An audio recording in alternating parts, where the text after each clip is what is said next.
राष्ट्रीय शिक्षा नीति, राष्ट्रीय शिक्षा नीति। अब देखिए, हम शिक्षा नीति की यदि बात करें तो इन्हें अंग्रेजी में कहते हैं NEP, नेशनल एजुकेशन पॉलिसी। और नेशनल एजुकेशन पॉलिसी में देखिए, सबसे पहले जो शिक्षा नीति आई थी वो कब आई थी? भारत की पहली शिक्षा नीति कब बनी? राष्ट्रीय शिक्षा नीति कब बनी भाई? पहली 1968 में। कब बनी थी? उस समय शिक्षा राज्य सूची का विषय, इसलिए यह नीति सफल नहीं हो पाई थी। और उस समय भारत के प्रधानमंत्री कौन थे? श्रीमती इंदिरा गांधी।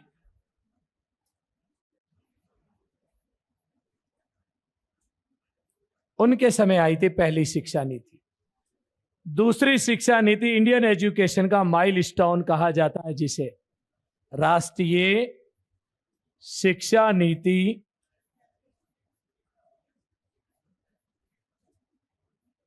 1986। उस समय प्रधानमंत्री कौन थे? राजीव गांधी जी।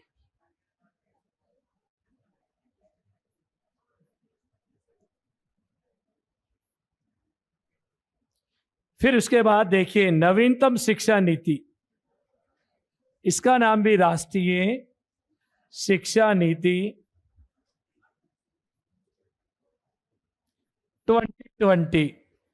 2020 और प्रधानमंत्री नरेंद्र मोदी। और ये ही भारत की क्या है? नवीनतम शिक्षा नीति। ये सबसे पुरानी तो ये सबसे नई। अब तक देखिए कितनी शिक्षा नीति, कितने साल बाद आई थी ये? लगभग 34 वर्ष बाद। उतारो जल्दी से तीनों तथ्यों को।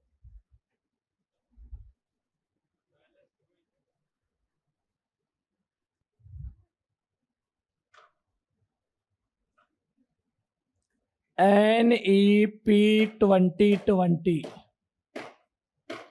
इसकी आवश्यकता क्यों पड़ी भाई? क्यों बनानी पड़ी हमें नई शिक्षा नीति? इससे पहले क्यों नहीं बनाई हमने? इतने साल हो गए, अब क्यों बनानी पड़ी अचानक से? क्या कारण थे इसके बनाने के? क्या करना? गुणात्मक शिक्षा लाना। बिल्कुल सही बात। और बताओ भाई, इसकी आवश्यकता क्यों पड़ी? कोई ना कोई कारण तो होते हैं, ऐसे ही पॉलिसी नहीं बनती है। और देखिए, इसकी आवश्यकता के पीछे बहुत बड़ी कहानी है UNO की। UNO द्वारा सस्टेनेबल डेवलपमेंट गोल जारी किए गए थे 2015 में 17। कितने गोल जारी किए गए थे? UNO द्वारा 2015 में ये गोल जारी किए थे, 17 गोल। और ये कहा गया था सभी देशों को, जो UNO के सदस्य देश हैं, उनको इन गोलों को प्राप्त करना है।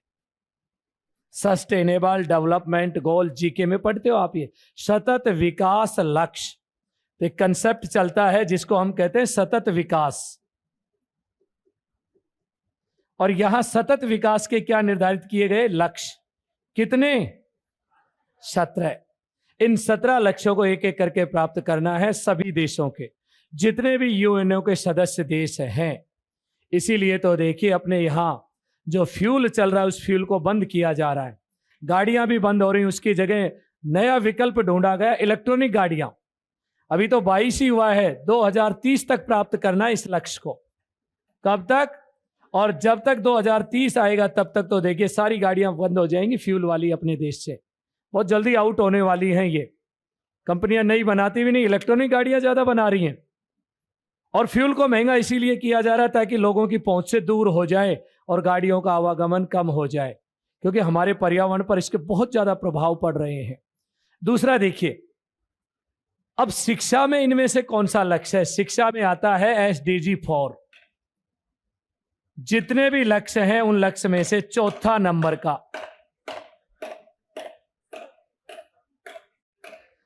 उसको बोल दो एक बार, नुके रिकॉर्डिंग क्लास है, थोड़ी देर बाद कर लेना सही। आपके यही लग रहा है, वो उसको बोल दे, नुका आधे घंटे बाद कर लेना जो कुछ करना है वो।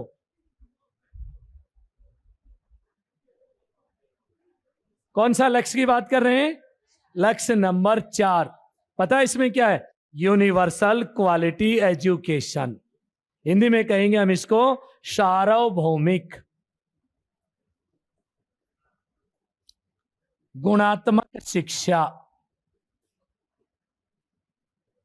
प्रत्येक बच्चे की पहुंच में गुणात्मक शिक्षा होनी चाहिए, यह लक्ष्य रखा गया। इसका चौथा देखिए, और इसी लक्ष्य की प्राप्ति के लिए भारत में क्या लाई गई?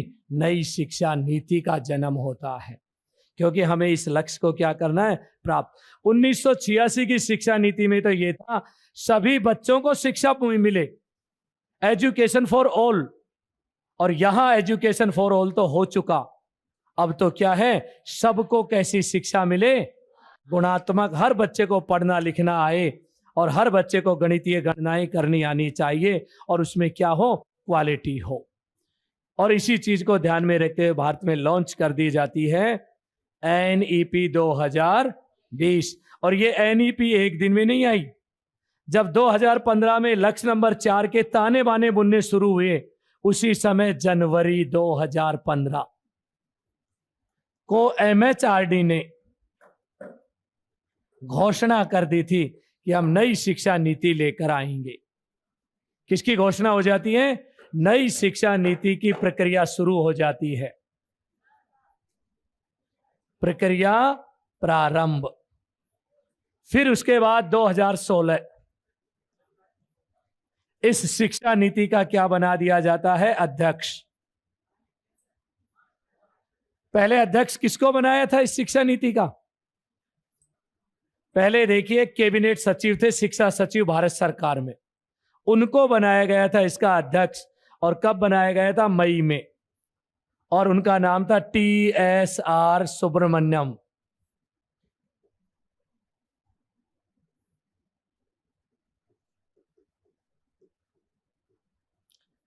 क्या थे ये? कैबिनेट सचिव। और इनकी मृत्यु हो जाती है, देखिए। उसके बाद दूसरा देखिए यहां पर बनाया जाता है इसका अध्यक्ष, और वो कब बनाया जाता है? जून में, जून 2017 में। देखिए इसका नया सचिव, ना वो अध्यक्ष। और पता है किसको बनाया जाता है इसका नया अध्यक्ष? इसका अध्यक्ष बनाया जाता है कृष्णा स्वामी, डॉक्टर कृष्णा स्वामी कस्तूरी रंगन।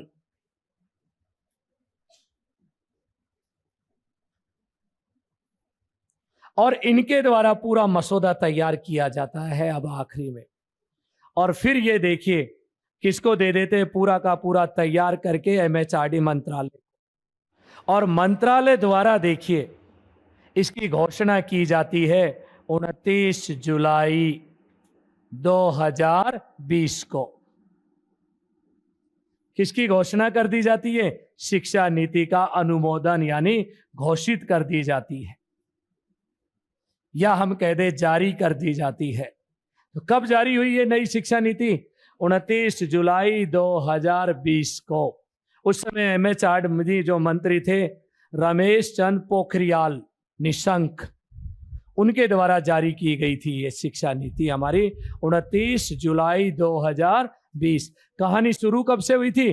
15 से देखिए, और खत्म कहाँ हो जाती है? 2020। अब खत्म थोड़ी, अब तो ये निरंतर चलेगी, और लगभग ये 2040 तक चलने वाली है ये नीति, क्योंकि 30 में समीक्षा होगी और 40 में फिर इसे क्रियान्वित किया जाएगा।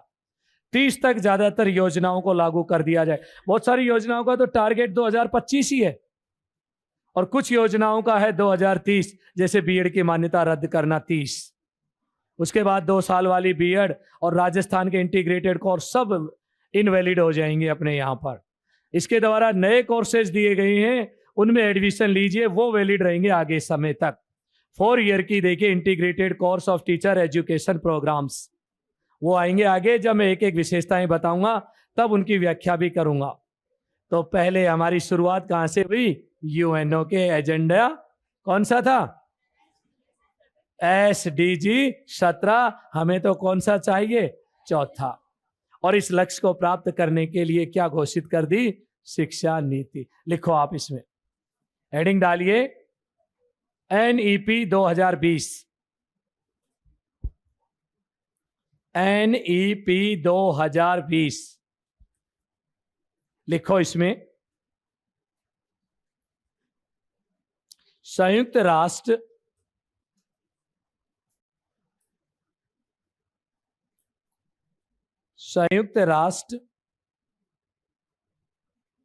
का सतत विकास लक्ष्य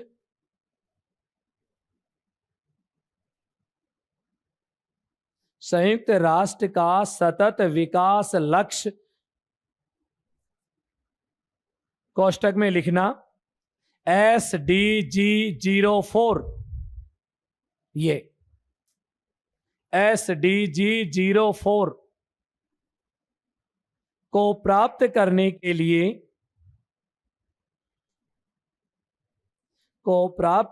के लिए नई शिक्षा नीति बनाई गई।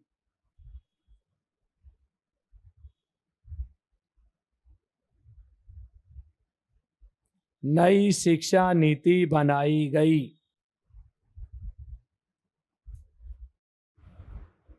लक्ष्य का नाम भी लिख लो, SDG 4 बराबर सार्वभौमिक गुणात्मक शिक्षा। SDG 4 क्या है? Universal quality education.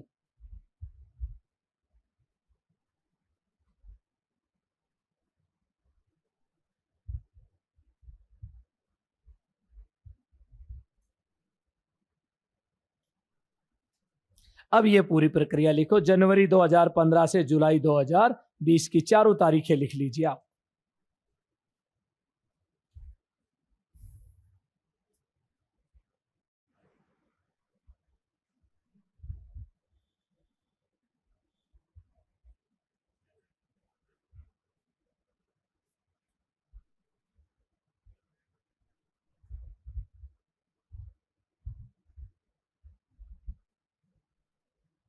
जनवरी 2015 में MHRD द्वारा इसकी प्रक्रिया क्या कर दी थी? प्रारंभ। मई 2016 अध्यक्ष की नियुक्ति TSR सुब्रमण्य कैबिनेट सचिव थे ये उस समय।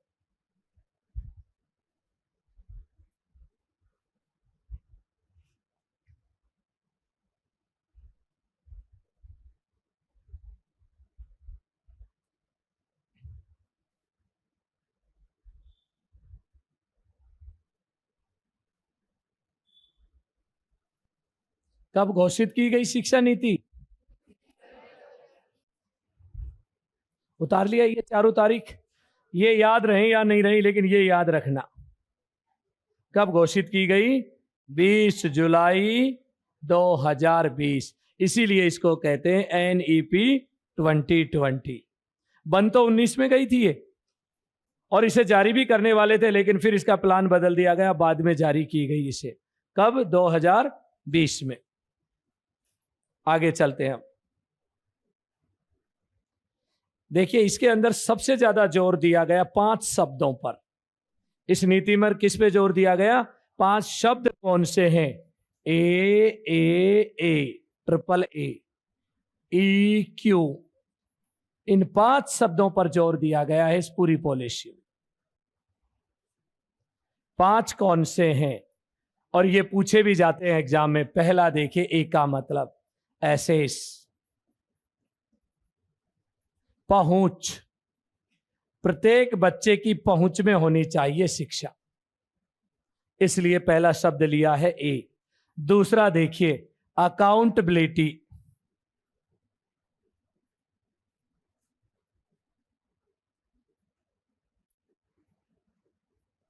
अकाउंटेबिलिटी, जवाबदेहिता।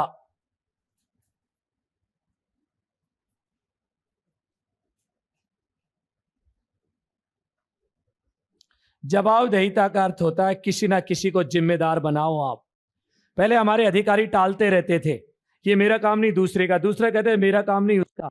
अब देखिए जिस अधिकारी को जो काम दिया जाएगा उसकी जिम्मेदारी होगी उस काम को करने की, उसकी जवाबदेहिता सुनिश्चित की जाएगी। तीसरा देखिए फिर ए, अफोर्डेबल।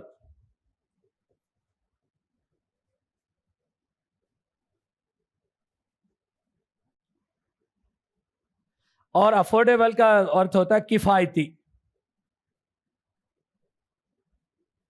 यानी शिक्षा ऐसी हो जो हर बच्चे की पहुंच में हो, जिसे वो आसानी से उसे प्राप्त कर सकता है, इतनी महंगी नहीं हो कि बच्चे की पहुंच से ही बाहर हो जाए। ई का इक्विटी,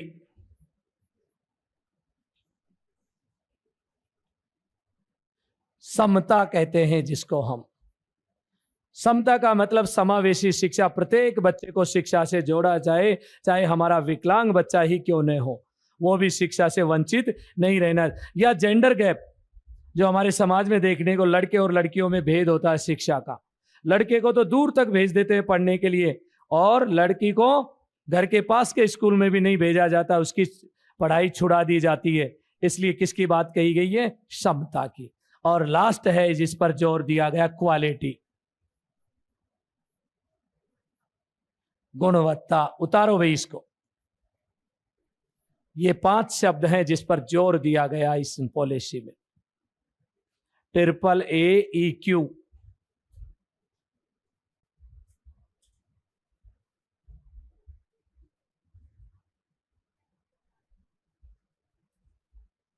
पहुंच, जवाबदेहिता, और उसके बाद किफायती, समता और गुणवत्ता। 5 शब्दों का प्रयोग किया गया है इसमें।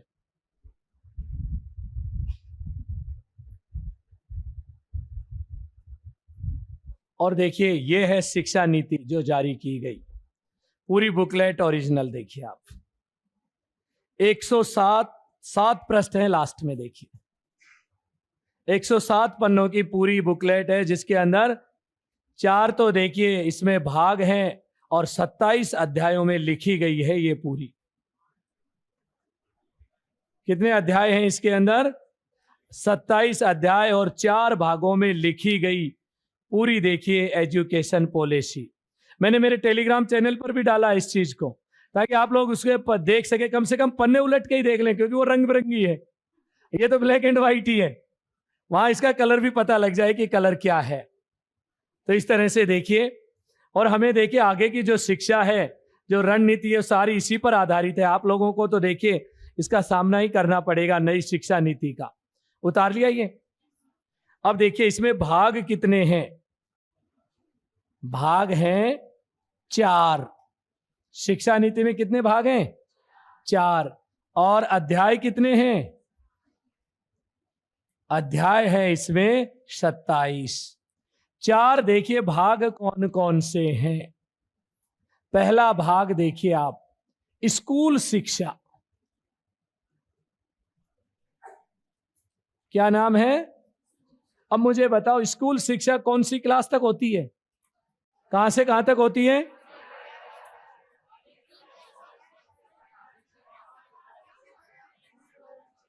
गलत। प्री प्राइमरी से लेकर 12वीं तक उसको कहा गया स्कूल एजुकेशन। पहले दिन ही पढ़ाया था मैंने आपको, ये चीज याद हो तो, लेकिन ध्यान थोड़ी रखते हैं। चलो कोई बात नहीं, रह जाएगी ध्यान। स्कूल शिक्षा। दूसरे नंबर पर है उच्च शिक्षा, जिसे कहा गया उच्चतर शिक्षा, यानी कॉलेज शिक्षा की बात कही गई है यहां। तीसरा देखिए जो पार्ट बनाया गया है इसका, वो केंद्रीय देखिए जो विचारणीय मुद्दे हैं उनको शामिल किया गया इसमें। केंद्रीय विचारणीय मुद्दे, मुद्दों को अंग्रेजी में कहते हैं इशूज। बहुत सारे इशू रहते हैं, कभी भाषा का रहता है तो कभी किसी और चीज का। नंबर 4, इसके क्रियान्विति की रणनीति कहा गया है इसमें। क्रियान्विति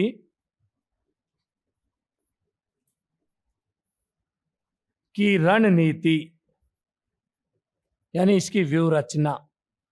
ये 4 भाग हैं। और यहां देखिए हमें जो पढ़ने ये वाले पढ़ने हैं स्कूल शिक्षा को। कॉलेज से कोई लेना देना नहीं है, क्योंकि अपने यहां पर तो कॉलेज में जाओगे तो पढ़ना कॉलेज शिक्षा के बारे में जानकारी। यहां स्कूल शिक्षा के कितने अध्याय आते हैं? 8। स्कूल शिक्षा के कितने अध्याय हैं? 8 अध्याय हैं। और उसके बाद कुल कितने अध्याय हैं? 27। जल्दी से उतारो इनको। 4 भाग 27 अध्याय।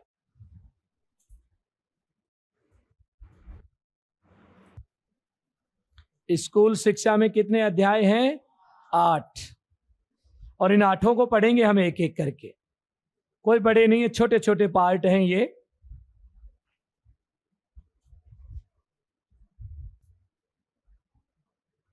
देखिए जब ये पॉलिसी बनाई गई तो कुछ सिद्धांत निर्धारित किए गए थे पॉलिसी बनाने के।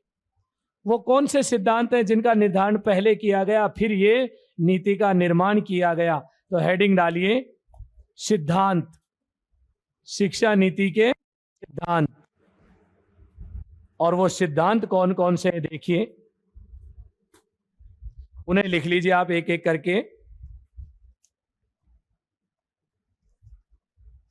नंबर 1, पहला सिद्धांत लिखिए,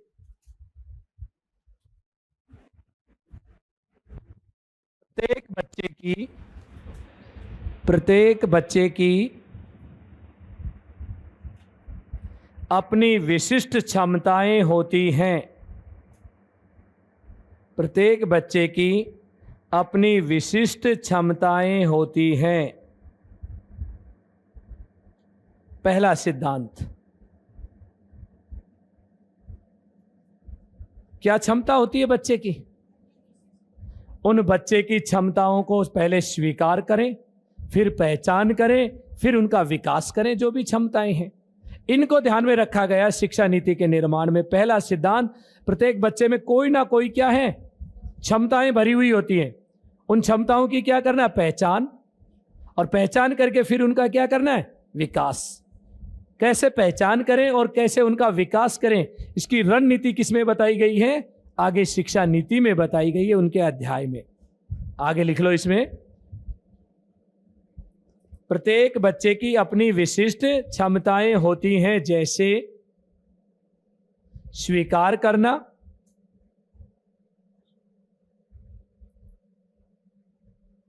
पहचानना,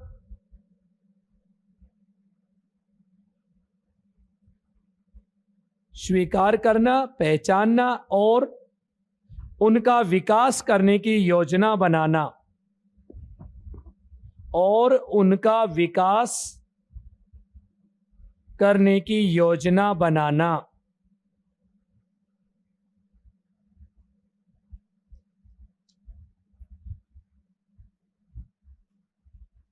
दूसरा सिद्धांत लिखिए,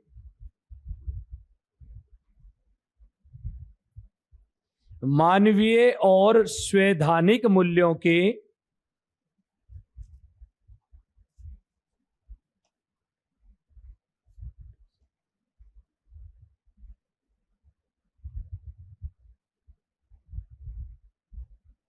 मानवीय और संवैधानिक मूल्यों के विकास पर जोर देना।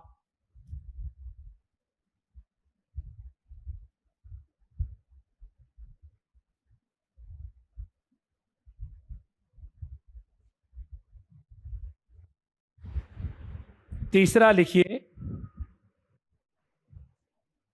बुनियादी साक्षरता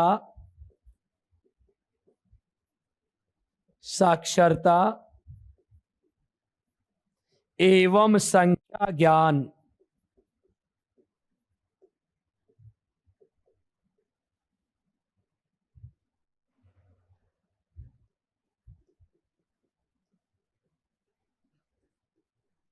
fundamental literacy and numeracy, short में कहते हैं FLN, को प्राथमिकता देना। FLN को प्राथमिकता देना।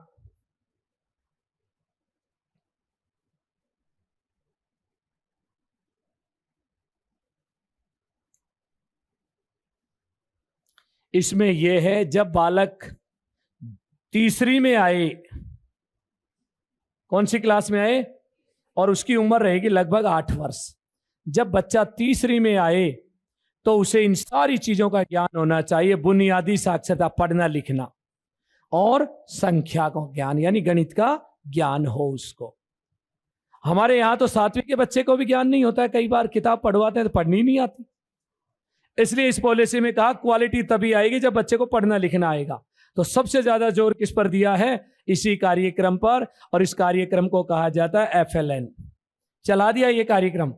पिछले देखिए 1.5 साल से ट्रेनिंग हो रही है टीचर्स की, इस पे हर महीने ट्रेनिंगें चल रही हैं कि आपको कैसे बच्चे को बुनियादी साक्षरता और संख्याओं का ज्ञान कराना है, यानी फंडामेंटल लिटरेसी एंड न्यूमेरेसी पर जोर दिया गया, FLN। ऑनलाइन ऑफलाइन ट्रेनिंग कार्यक्रम सब गवर्नमेंट जोर दे रही है इस पे, जबरदस्त कार्यक्रम चल रहा है, क्योंकि शिक्षा नीति में था ये। अगला लिखिए, अगला सिद्धांत अपने इसमें है, सतत मूल्यांकन सीखने सिखाने की प्रक्रिया का भाग हो। सतत मूल्यांकन सीखने सिखाने की प्रक्रिया का भाग हो।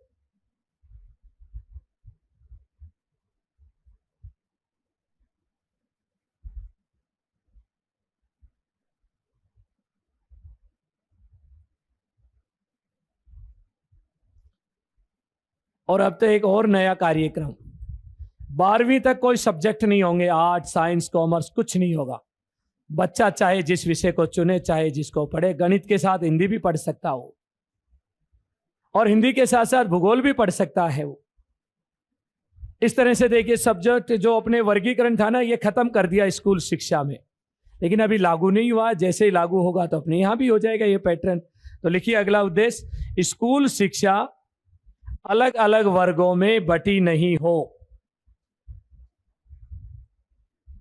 स्कूल शिक्षा अलग अलग वर्गों में बटी नहीं हो,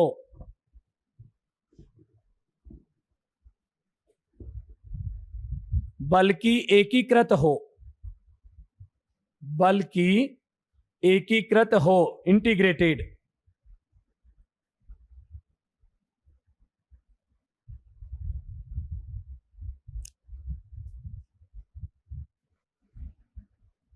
यानी सब्जेक्टों को नाम दिया गया मल्टी डिसिप्लिनरी। पहले तो होते थे देखिए इंटरडिसिप्लिनरी सब्जेक्ट, और अब कर दिया मल्टी डिसिप्लिनरी सब्जेक्ट, यानी बहुउद्देशीय सब्जेक्ट, जो चाहे जैसे बच्चा ले सकता है। आगे लिखिए इसमें अगला, रटने और परीक्षा में, रटने और परीक्षा में पास होने के लिए, रटने और परीक्षा में पास होने के लिए पढ़ने के बजाय, रटने और परीक्षा में पास होने के लिए पढ़ने के बजाय, आज पढ़ता क्यों है बच्चा, पास होना, रटता है उस चीज को। इस नीति में कहा गया पढ़ने और रटने के बजाय किस पर जोर दिया जाए, अवधारणा, तर्क, अवधारणा कोमा तर्क व सृजनात्मकता पर जोर दिया जाए, सृजनात्मकता पर जोर दिया जाए।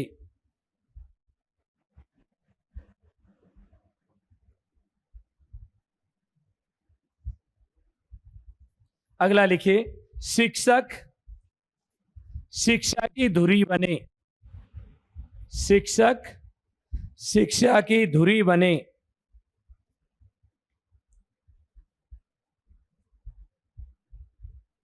धुरी यानी एक्सिस, शिक्षक शिक्षा की क्या बने, धुरी बने, यानी उसे इतना डेवलप किया जाए शिक्षक को कि उसे हर क्षेत्र में पारंगत किया जाए, चाहे उसका व्यावसायिक रूप से हो या उसका आर्थिक रूप से हो, कैसे भी हो।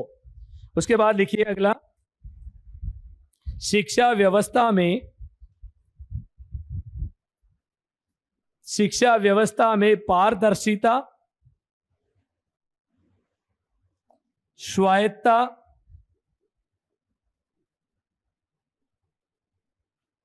व विकेंद्रीकरण, किया जाए।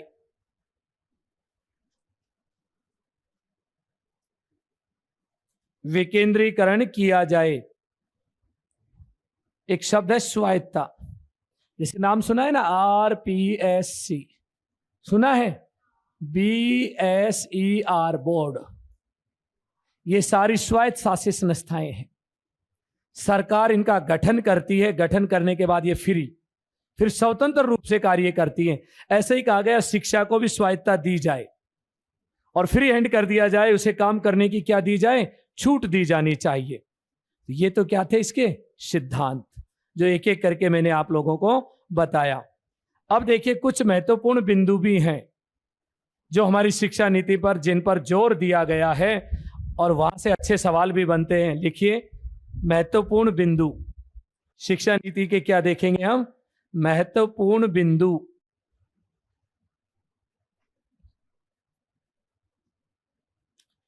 बिंदु नंबर 1 सबसे इंपॉर्टेंट और पूछा जाएगा ये सवाल, याद रखना। एक सूत्र दिया गया, पहले एक सूत्र चलता था 10+2। कोई बच्चा 11वीं में पढ़ता, पता है पहले क्या बोलते थे हमारे समय, +1 में पढ़ता हूं, और इससे क्या पूछते, +2 में पढ़ता हूं। आजकल तो 11वीं 12वीं बोलने लग गए, क्योंकि चलन से धीरे धीरे गायब हो रहा है ये शब्द। पहले क्या बोलते, पुराने लोगों से पूछना, +1 और +2 ही नाम था, 11वीं 12वीं नहीं था। पहले नाम क्या होते थे स्कूल एजुकेशन के, 10वीं के बाद कहते +1 और +2, क्योंकि ये पद्धति चलती थी पहले। अब इसकी जगह एक नई पद्धति आ गई है। +2 की जगह कौन सी आ गई, 5+3+3+4। रट लेना अच्छे से। पहला सूत्र है नई पद्धति का, नई शिक्षा नीति का कौन सा सूत्र है, 5+3+3+4। अब ये देखते हैं ये है क्या चीज, और इसी चीज को देखिए। पहले देखिए हम एक घर बनाते हैं अपना, और घर बनाने के लिए फाउंडेशन भरना पड़ता है, नींव भरनी पड़ती है, जिसको क्या कहते हैं, फाउंडेशन। और इस एजुकेशन का नाम भी है फाउंडेशनल स्कूल। नया स्कूल होगा उसका नाम क्या होगा, फाउंडेशनल स्कूल होगा उसका नाम। और यहां कौन पढ़ेगा, यहां बच्चा पढ़ेगा 5 वर्ष तक। कितने साल पढ़ेगा बच्चा, 5 साल तक। और उसकी उम्र क्या होगी, 3 से लेकर 8 वर्ष की उम्र होगी उसकी। क्लास कौन सी पढ़ेगा, नर्सरी, LKG, UKG, पहली और दूसरी। इन 5 क्लासों को कहा जाता है फाउंडेशनल स्कूल। तो यहां मैं लिख रहा हूं कौन कौन सी पढ़ेगा वो, नर्सरी, LKG, UKG, फर्स्ट और सेकंड, ये 5 क्लासें। और इन्हीं 5 क्लासों के लिए एक कार्यक्रम चलाया गया है FLN। इन 5 क्लासों में बच्चे को ऐसा तैयार कर दो 8 साल तक उसे संख्याओं का ज्ञान हो जाए, पढ़ना लिखना आ जाए, बस पढ़ना लिखना और संख्याओं का ज्ञान। और ये जिम्मेदारी इस स्कूल की होगी, फाउंडेशनल स्कूल। बच्चा बड़ा हो गया, दूसरे घर में जाएगा, बच्चे की उम्र हो गई देखिए इसके बाद ज्यादा। और अगला सूत्र कौन सा है, 3 वर्ष। उम्र कितनी हो जाएगी, 8 से 11 वर्ष। क्लास कौन सी पढ़ेगा, तीसरी, चौथी, 5वीं। बताओ स्कूल का नाम क्या होगा, प्रीपेट्री स्कूल। कौन सी स्टेज होगी ये, प्रीपेट्री, प्रीपेट्री।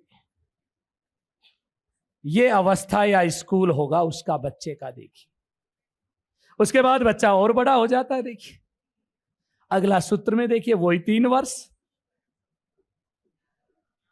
उम्र कितनी होगी, 11 से 14 वर्ष का हो गया बच्चा। 6ठी, 7वीं, 8वीं। और इस स्कूल को कहा जाएगा मिडिल स्कूल। मिडिल एज होगी ये स्कूल की, बीच की अवस्था यही है। और उसके बाद बच्चा फिर बड़ा हो जाता है। देखिए लास्ट स्टेज कितने साल, 4 वर्ष। उम्र कितनी होगी, 14 से 18 वर्ष। क्लास कौन सी होगी, 9वीं 10वीं 11वीं 12वीं, इसे कहा जाएगा माध्यमिक स्कूल।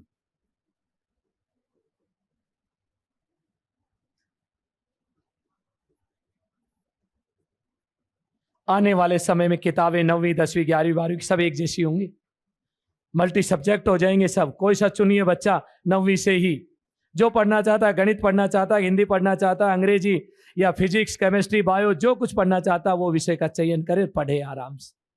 आने वाले समय में आएगा। पहले था, पहले हुआ करता था 1975 से पहले, वहां 10वीं तक की स्कूल होता था पहले अपना, 11वीं में इंटर होती थी, 12वीं से कॉलेज।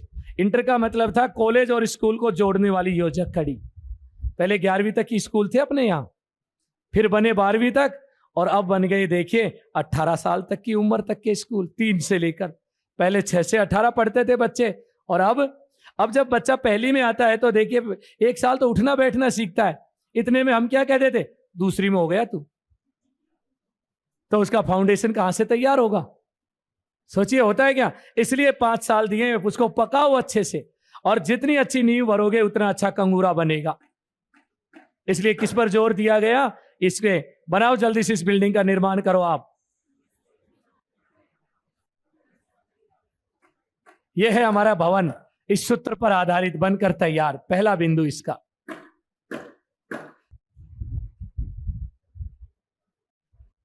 अच्छे से बनाना कंगूरा, क्योंकि यह सूत्र पूछा जाएगा।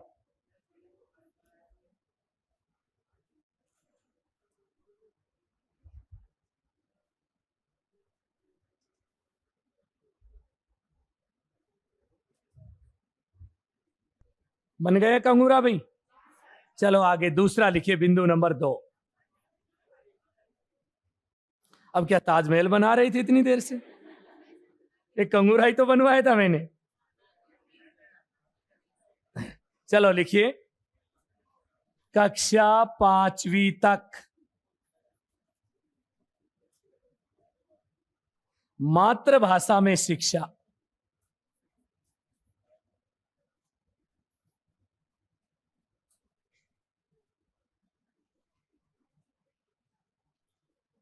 कक्षा 5वीं तक मातृभाषा में शिक्षा तथा आवश्यक होने पर 8वीं तक दी जाएगी। आवश्यक होने पर 8वीं तक दी जाएगी।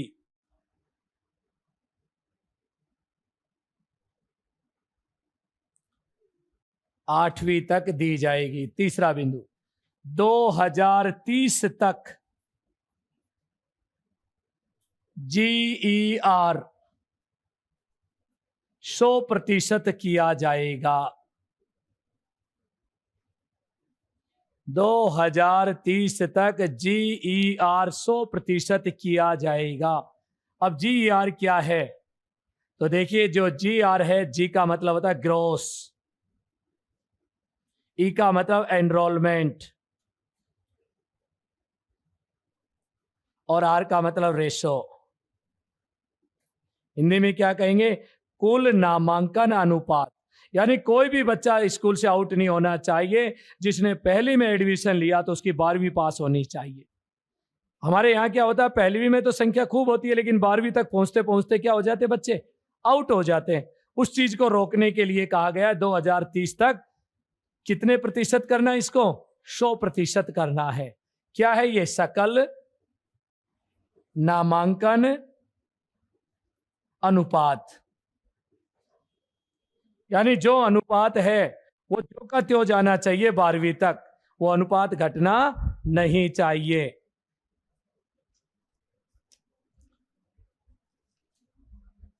अगला लिखिए इसके बाद, FLN जो अभी लिखवाया था मैंने, FLN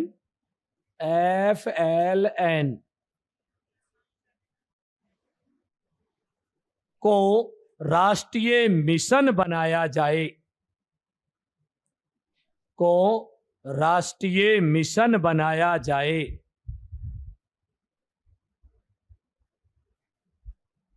दो 2025 तक। अब तक बनाना इसको 2025 तक। उसके बाद लिखिए अगली विशेषता में प्रारंभिक बाल्य अवस्था, प्रारंभिक बाल्य अवस्था देखभाल एवं शिक्षा।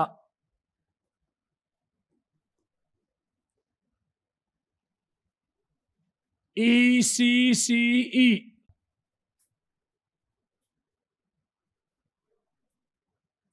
ECCE बहुत बड़ा कार्यक्रम है, यह भी FLN की तरह। दूसरा, प्रारंभिक बाल्य अवस्था देखभाल एवं शिक्षा, early.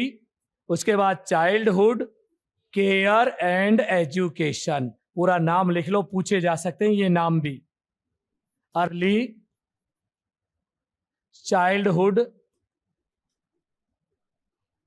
Care and education, education.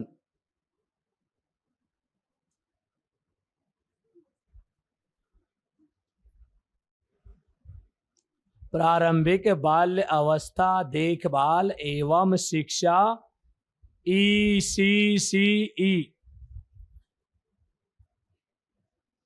की व्यवस्था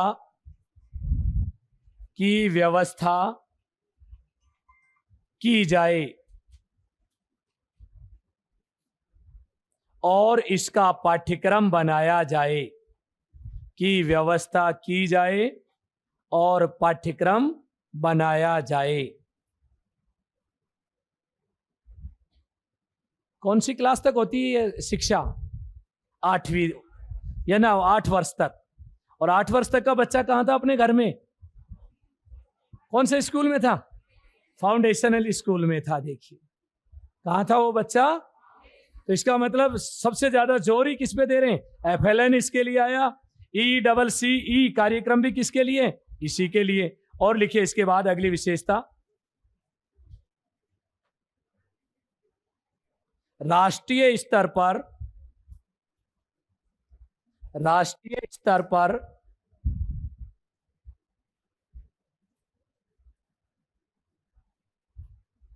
राष्ट्रीय आकलन केंद्र स्थापित किया जाए। राष्ट्रीय स्तर पर राष्ट्रीय आकलन केंद्र स्थापित किया जाए। नेशनल असेसमेंट सेंटर स्थापित किया जाए जिसका नाम परख होगा, जिसका नाम परख।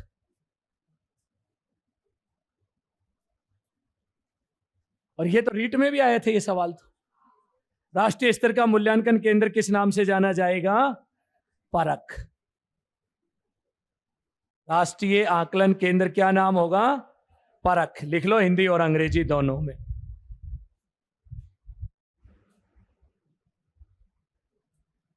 अगला बिंदु लिखिए, व्यावसायिक शिक्षा कक्षा 6 से प्रारंभ की जाए। व्यावसायिक शिक्षा कक्षा 6 से प्रारंभ की जाए।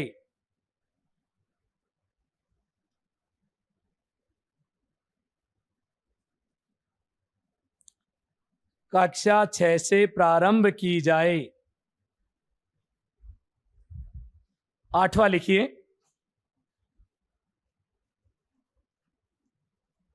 शिक्षक शिक्षा के अंतर्गत,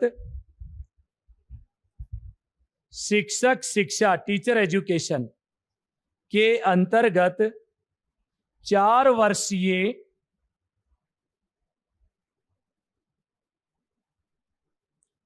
पाठ्यक्रम को मान्यता दी जाएगी। 4 वर्षीय पाठ्यक्रम को मान्यता दी जाएगी।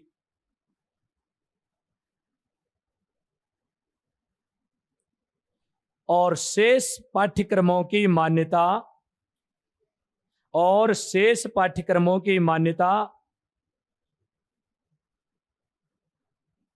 2030 तक मान्य होगी। शेष पाठ्यक्रमों की मान्यता 2030 तक मान्य होगी। यानी आपकी बीएड जो 2 साल की है 30 तक की वैलिड है, उसके बाद खत्म हो जाएगी इसकी मान्यता। अब देखिए कॉलेज लेवल पे बहुत बड़ा चेंज किया है।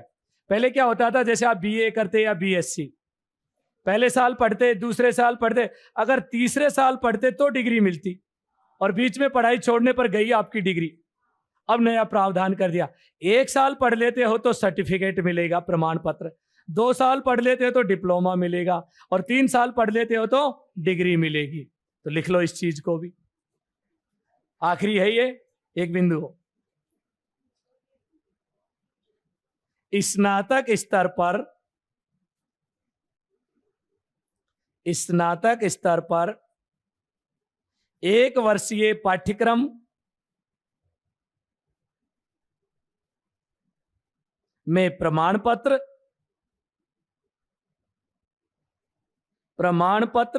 2 वर्षीय पाठ्यक्रम में डिप्लोमा,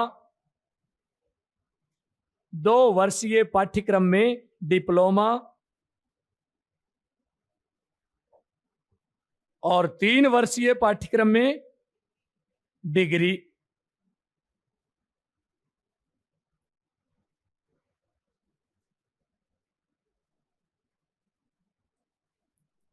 और पता है आजकल टीचर का प्रमोशन 3rd ग्रेड में लगता है, 2nd ग्रेड में बन जाता बैठे बैठे ही।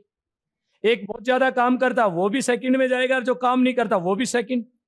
आगे प्रावधान ये कर दिया, उन्हीं टीचरों का प्रमोशन होगा, प्रगति मिलेगी उन्हीं को जो परफॉर्मेंस बेस्ट करेंगे। बाकी जो जहां वहीं बैठे रहेंगे। इंक्रीमेंट कैसे मिलेंगे आगे? अच्छी परफॉर्मेंस करने पर। ठीक है भाई।